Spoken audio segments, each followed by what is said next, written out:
यहाँ पर एक पत्रकार को यूं ही उठाकर यूं ही उसका पूरा फ़ोन एक्सेस कर लिया जाता है। यूनियनाइजेशन बहुत कमज़ोर है यहाँ के पत्रकारों का।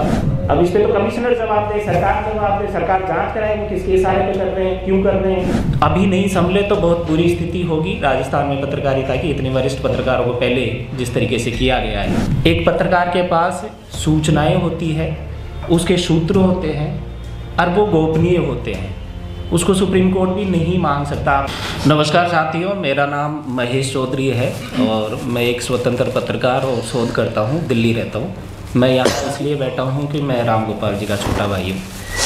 अगर छोटा भाई नहीं होता तो किसी पत्रकार के साथ ऐसा होता तो मैं पीछे कहीं बैठा होता, लेकिन होता ज़रूर। जब इनको गिरफ्तार किया गया उसके बाद मैं हरियाणा में कहीं था, परिजनों से बातचीत हुई तो हम रवाना हुए, इधर उधर बातचीत कर रहे थे, पत्रकारों से बात कर रहे थे।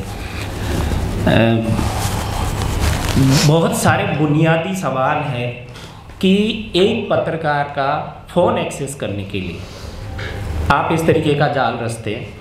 एक पत्रकार के पास सूचनाएं होती है, उसके सूत्र होते हैं और वो गोपनीय होते हैं, उसको सुप्रीम कोर्ट भी नहीं मांग सकता। आपने राफेल के मामले में देखा होगा। लेकिन यहाँ पर एक पत्रकार को यूं ही उठाकर यूं ही उसका पूरा फ़ोन एक्सेस कर लिया जाता है। उसके सारे social media handles, email ID, ये 3 अलग अलग डिवाइसेज पे लॉगिन किए हैं उन्होंने। क्या पता वो क्या क्या सबूत उसमें प्लांट करने वाले हैं। पेगासस और बहुत सारी चीज़ें हमने देखी है समय के साथ कि बहुत सारे लोगों के फ़ोन में, लैपटॉप में, ईमेल में सबूत प्लांट किए गए। तो ये बेहद गंभीर मामला है, इनके लिए भी है, बाकी सब पत्रकारों के लिए भी है। मैंने ये महसूस किया यहाँ पर कि यूनियनाइजेशन बहुत कमज़ोर है यहाँ के पत्रकारों का। मैं माफ़ी के साथ ये कहूँगा, लेकिन एक परिजन होने के नाते जो 4 दिन हमने फेस किया उसमें ये हमने फेस किया है। और आगे के लिए आज ये इसलिए खड़े हैं, हमने चर्चा करी क्या किया जाए।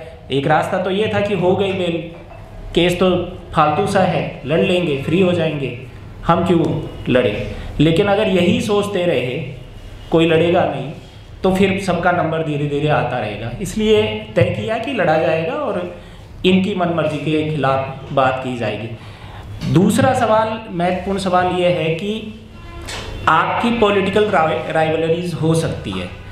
आप किसी पत्रकार के स्टैंड पर, उसकी विचारधारा पर सहमत असहमत हो सकते हैं, लेकिन जब पत्रकार जमात की बात आ रही है तो आपको एक पत्रकार के साथ अनकंडीशनली खड़ा होना चाहिए, कम से कम। तो मेरी ये विनती है, आप लोग सभी मुझसे वरिष्ठ हैं, बेहतर जानते हैं, लेकिन मुझे लगता है कि यूनाइट होकर के अभी नहीं संभले तो बहुत बुरी स्थिति होगी राजस्थान में पत्रकारिता की। इतने वरिष्ठ पत्रकारों को पहले जिस तरीके से किया गया है, तो एक परिजन होने के नाते और एक पत्रकार होने के नाते भी मेरी आपसे अपील है कि विजिलेंट रहें, लोगों के साथ खड़े रहें।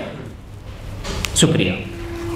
जो मामले उन्होंने बताए हैं, जो शिक्षक शिक्षिका का सीसीटीवी फुटेज है, वो करोड़ों लोगों ने शेयर किया, उसके खिलाफ कोई पब्लिक नोटिस नहीं दिया गया कि ये वीडियो हटाया जाना चाहिए सोशल मीडिया से।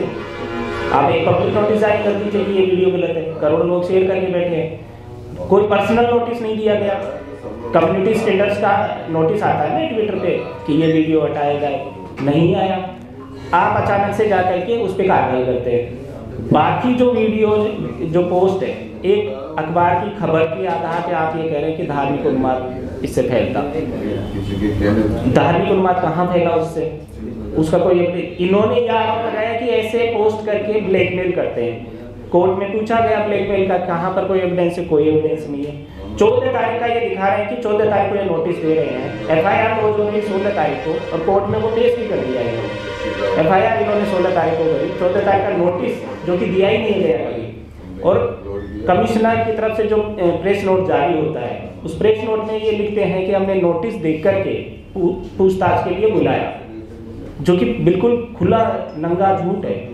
अब इस पे तो कमिश्नर जवाब दे, सरकार जवाब दे, सरकार जांच कराए वो किसके इशारे पे कर रहे हैं, क्यों कर रहे हैं, कौन सी लड़ाई है उनकी, तो सरकार जांच कराए।